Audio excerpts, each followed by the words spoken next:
கிச்சடி வந்து எப்படி பண்ணுறதுன்னு பார்த்துக்கலாம். ஸோ நம்ம வந்து பார்த்திங்கன்னாக்கா இது வந்து நல்லா வந்து வதக்கிக்கணும். ஸோ கொஞ்சம் கலர் வந்து சேஞ்ச் ஆகுது வரைக்கும் வதக்கணும். சூப்பராக இருக்கும். இது வெஜிடபிள்ஸ் எல்லாம் வந்து போட்டு செய்ய போகிறோம். டேஸ்ட் வந்து செம்மையாக இருக்கும். நல்லா வந்து வதக்கி எடுத்துக்கோங்க.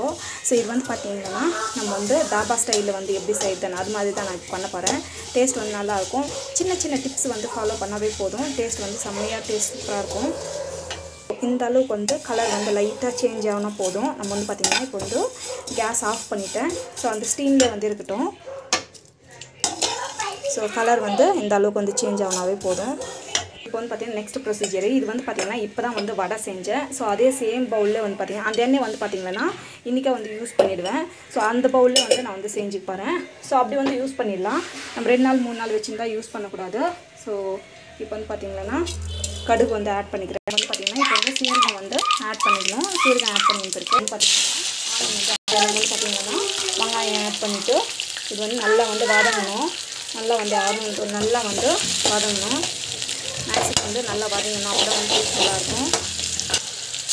ஸோ கடலைப்பருப்பு உளுத்தம்பருப்பு ரெண்டுத்தையும் வந்து ஆட் பண்ணணும். ஆட் பண்ணி நல்லா வதக்கணும். டேஸ்ட் வந்து சூப்பராக வரும். ஜிஞ்சர் கார்லிக் பேஸ்ட் வந்து ஆட் பண்ணணும். ஸோ நல்லா வந்து வதக்கிக்கோங்க. ஸோ இது வந்து நல்லா வதங்கிடும்.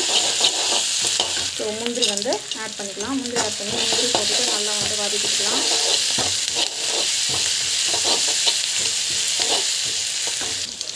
ஸோ மஞ்சள் பொடி வந்து ஆட் பண்ணிக்கலாம்.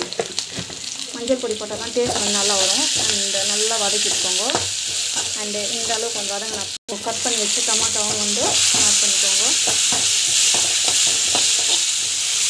ஸோ இப்போ வந்து பார்த்திங்கன்னா பெருங்காயம் வந்து ஆட் பண்ணணும். பெருங்காயம் ஆட் பண்ணிவிட்டு நல்லா வந்து வதக்கிக்கோங்க.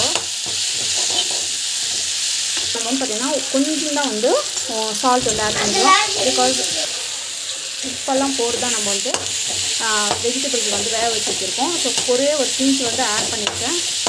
ஸோ நல்லா வதங்கட்டும். நம்ம வந்து பார்த்திங்கன்னா வெஜிடபிள்ஸ் வந்து இது வந்து கேரட்டு அண்ட் தென் பார்த்திங்கன்னா பட்டாணி பீன்ஸ் போட்டு வேக வச்சு வச்சுருக்கோம். ஸோ இது வந்து ஆட் பண்ணிக்கலாம். எந்த அளவுக்கு தண்ணி தேவையோ அந்த அளவுக்கு இப்போ வந்து ஆட் பண்ணிட்டோம். இது நல்லா வந்து கொதிக்கிட்டோம். ஸோ பார்த்திங்கன்னா பார்க்கறதுக்கு வந்து எவ்வளோ நல்லா இருக்குல்ல. இது வந்து நல்லா வந்து கொதிக்கணும். கொச்சி பெருக்கு நம்ம வந்து பார்த்திங்கன்னா வறுத்து வச்ச சேமியா வந்து ஆட் பண்ணோம். இந்த அளவுக்கு வந்து வறுத்துட்டு நம்ம வந்து சேமியா வந்து இது வந்து ஆட் பண்ணிக்கலாம். அப்போ தான் வந்து பார்த்திங்கன்னா சூப்பராக இருக்கும். டேஸ்ட்டும் நல்லாயிருக்கும். செம்மையாக இருக்கும்.